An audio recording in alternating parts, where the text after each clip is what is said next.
Snjeguljica i 7 patuljaka.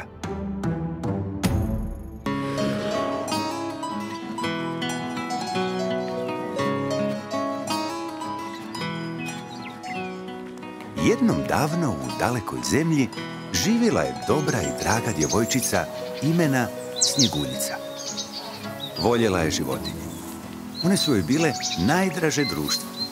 Hranila ih je i pomagala im kad god bi bile u nevolji. Dobro jutro, ptičice.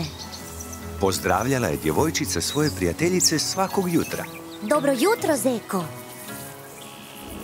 Snjeguljica je živjela sa svojom maćehom, kraljicom te zemlje. Ona je bila iznimno lijepa žena, ali tako hladna i zla da su svi drhtali pred njom. I ne samo da je bila zla, nego je bila i vještica. U slobodno je vrijeme vježbala svoje uroke i radila razne hokuse pokuse. Kraljica je imala čarobno ogledalo kojem se obraćala svakog dana. Bilo joj je iznimno važno da bude najljepša na svijetu i svakog je dana svoje čarobno ogledalo pitala. Ogledalce, ogledalce, najljepši na svijetu, tko je? Ogledalo bi uvijek odgovaralo. Vi ste najljepši, o predivna kraljice.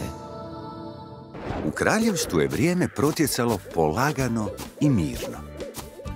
Snjeguljica je izrasla u prelijepu djevojku, kose crne poput ugljena i usana crvenih poput ruže. Bila je jednako dobra i draga i pazila je na svoje voljene životinje. Hajde, zeko, plešimo, miči tim ušima. Veselila se Snjeguljica svakom novom danu. Jednog dana, kao i svakog do tada, zla kraljica upita svoje čarobno ogledalo. Ogledalce, ogledalce, najljepši na svijetu, tko je? Jedva je čekala čuti kako je ona najljepša, ali tog ju je dana ogledalo iznenadilo odgovorom. Veličanstvena kraljica je lijepa, ali mala Snjeguljica sad od nje ljepša je. Molim? Razljuti se kraljica. Molim? Kraljica se strašno razbjesnila. Zatim je tako stravično vrisnula da se nebo smračilo i nad kraljevstvom je zavladala bijesna oluja praćena munjama i strašnim vjetrom. Kraljica zatim naredi svojim slugama da joj dovedu lovca. Ti sada imaš važan zadatak. Reče mu ona.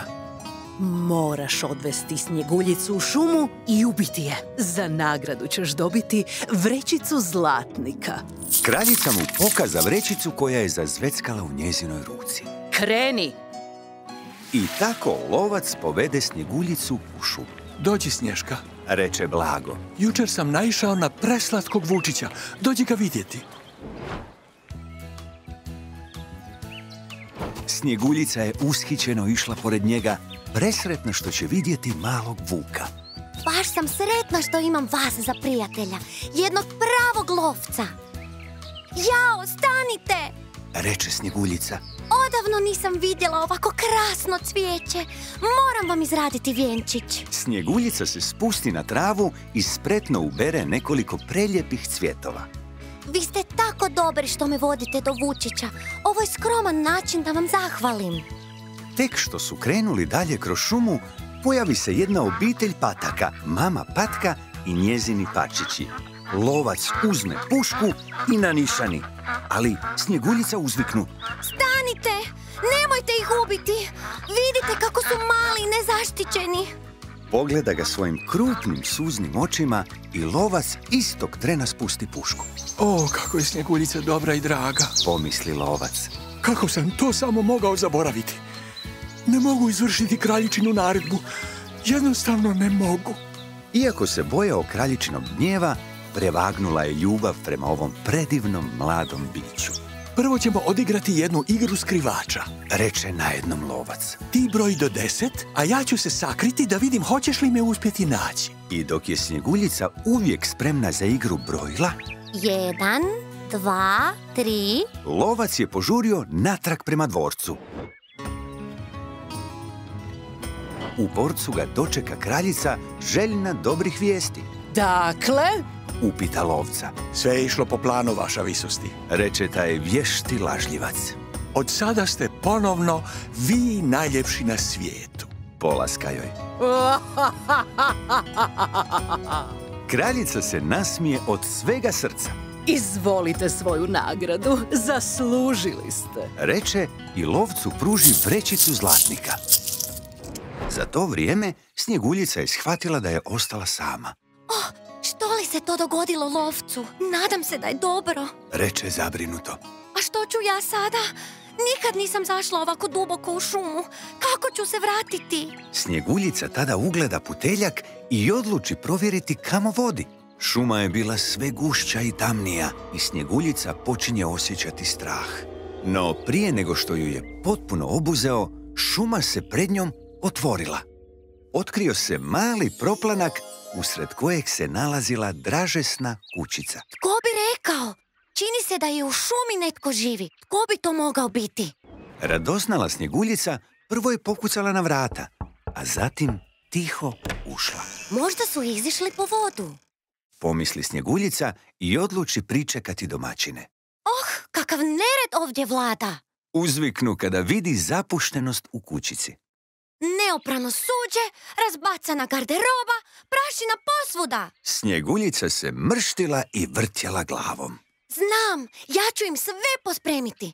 Onda će mi možda dopustiti da prespavam kod njih. Snjeguljica je bila vrijedna i vješta i sve je ubrzo pospremila. Pjevala je dok je čistila i u pjesmi su joj se pridružile ptičice, zečevi i ostale životinje. Nakon nekog vremena, u sada već tihu i pospremljenu kuću, uđoše njezini vlasnici. Bili su to patuljci. I to njih 7. Što je ovo? Začudio se jedan od njih. Zašto je ova kuća tako čista? Bio je vrlo sumnjičav. Netko je bio u našoj kući. Uspaneći se drugi patuljak.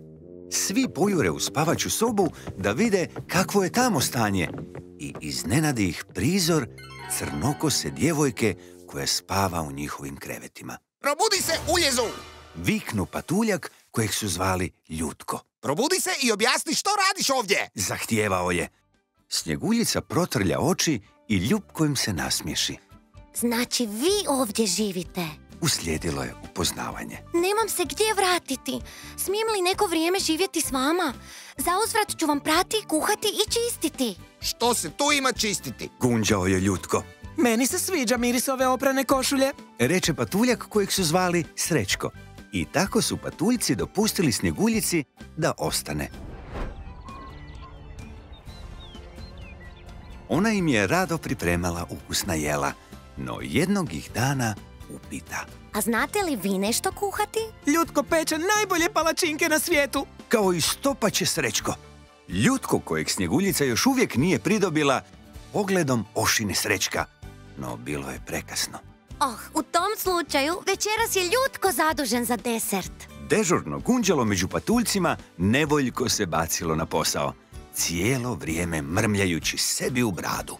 Opet moram nešto raditi, a ne mislim zašto svaki put ja. I opet, iz početka svaki put mene.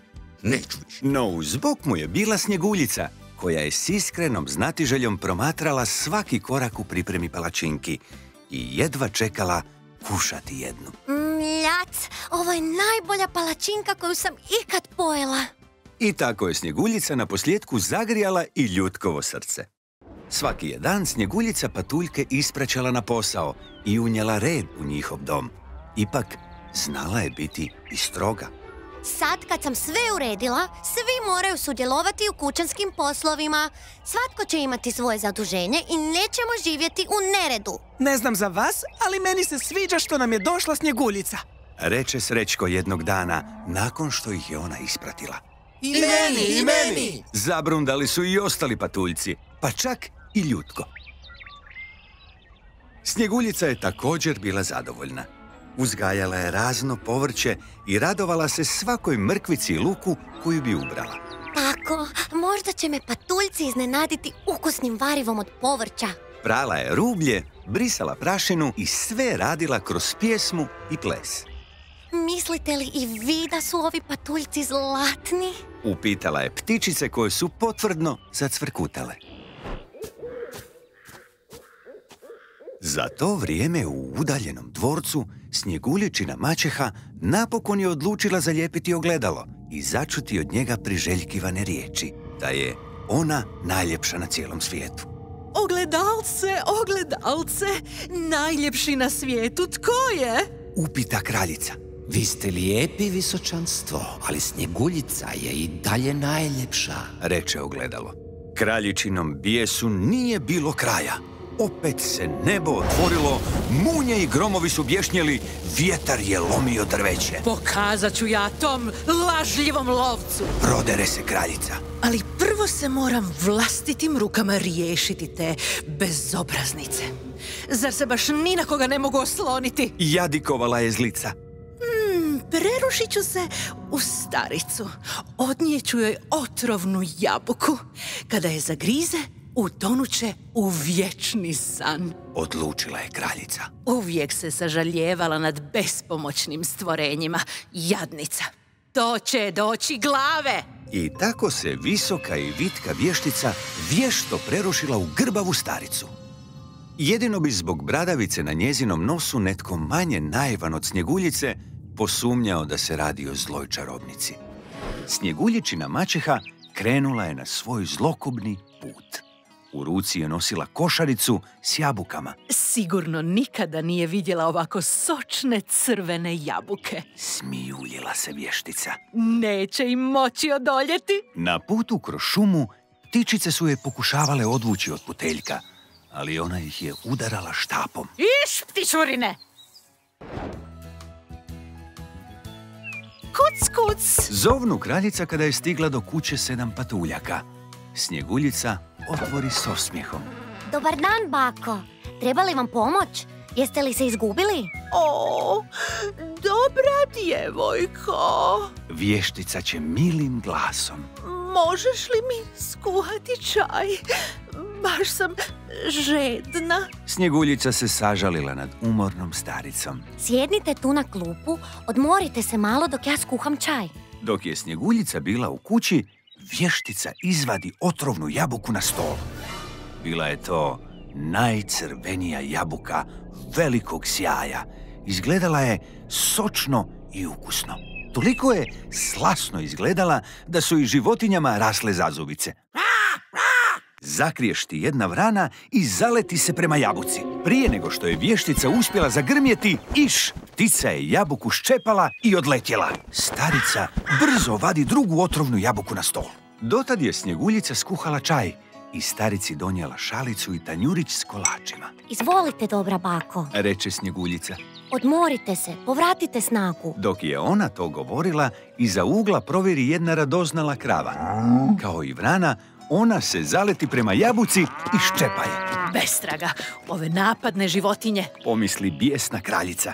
Možeš li mi donijeti malo šećera? Zatraži ona od Snjeguljice i za to vrijeme na stol stavi i treću jabuku. Ne znate vi s kim imate posla, beštije jedne. Gunđala je zlica sebi u bradu. Snjeguljica se vratila s posudicom za šećer. Čim je ugledala jabuku, njezine su se oči širom otvorile. Bila je hipnotizirana. Kušaj me, kušaj me. Zavodljivo joj je šaputala jabuka i Snjeguljica nije imala izbora. Uzela je jabuku i zagrizla. Vještica istog trena skoči i pobjegne u šumu. Nije mogla dopustiti da je netko otkrije. Ne moram ostati do kraja. Znam kako će taj zalogaj završiti. Mislila je kraljica radosno. I zaista, tek što je progutala prvi zalogaj, Snjeguljica je pala mrtva. Nedugo potom patuljci se vraćaju s posla. Juhu! Pjevali su svoju radničku pjesmu, no pjesma im je ubrzo zamrla na usnama kad su ugledali Snjeguljicu. Snjeguljica je mrtva! Vrisnuo je ljutko. Patuljci zaplakaše. Odmah su je podigli s poda i stavili na krevet. Što ćemo sad? Ridao je stidljivko. Učo je skinuo kapu i kroz suze objavio. Moramo se dostojno oprostiti s njom. Izradili su divan stakleni kovčeg i blago je položili u njega. Zajedno sa svim životinjama iz šume u tišini su odavali počast najdobrodušnijoj djevojci koju su ikad sreli. Dok su se kretali u povorci, putem prema njihovoj kolibi naišao je mladić koji je tražio prenoćište. Kakva je ovo čudna povorka? Zapita se mladić. Patuljci i životinje? Pitam se, tko tu leži? Mladić se približi kovčegu i gle čuda. Čim je ugledao Snjeguljicu raspletene crne kose i usana rumenijih od najcrvenije ruže, mladić se zaljubio. Tko je ova ljepotica? Ne smije biti mrtva. Ljutio se u sebi. Dok je gledao Snjeguljicu, patuljci su ga promatrali širom otvorenih očiju. Srećko je laktom gurnuo ljutka. Tko je ovaj? Molim vas, dragi patuljci. Obrati im se mladić koji je zapravo bio princ. Dajte mi taj kovčeg. Ja ću se pobrinuti za njega. Patuljci su ga sumnjičavo gledali. Ne damo ti Snjeguljicu! Zagrmi ljutko. Međutim, bilo to od prevelike tuge ili zbog iznenadnog uljeza, patuljak koji je predvodio povorku se saplete i kovčeg mu ispadne. Ajoj! Ovo se nije smjelo dogoditi. Povikaše patuljci. Da zlo bude veće, Snjeguljica je ispala iz kovčega. Što ćemo sad? Koja nesreća! Sad još i ovo! Zapomagali su patuljci. Jedan se držao za glavu, a drugi se presavio od tuge i nevjerice. Srećko pojuri prema djevojci u želji da je podigne, ali bila je preteška za njega tako malenog. I dok je tako ležala, obasjana suncem u svojoj ljepoti, Snjeguljici ispadne otrovni komadić jabuke iz usta. Što je to? Upita ljutko. Pa to je našu Snjeguljicu netko otrovao. No njegova ljutnja nestade čim je Snjeguljica otvorila oči i pogledala ih svojim blagim pogledom. Princ ju je istog trena uzeo u naručje. Pjevali su patuljci i počeli skakutati oko mladog para. Pođi sa mnom, reče princ. Imao je divne oči i mekan paršunast glas. Snjeguljica je samo mogla kimnuti glavom i ona se već zaljubila. Hajde, pođimo. Dok su odmicali prema dvorcu, patuljci su im mahali, pomalo tužni što njihova najdraža prijateljica odlazi, ali presretni jer joj se sudbina nasmiješila. Naravno, tko su bili počasni gosti na vjenčanju Snjeguljice i princa? Nitko drugi doli 7 patuljaka. Zašto mene niste pozvali? Ljutito će kravica Kradljivica kada je vidjela svadbu. Možda se nje nisu sjetili, ali bile su tu ptičice, zečevi i ježići. Ma hajde, pridruži nam se! Bio je to početak najljepše ljubavne priče na svijetu.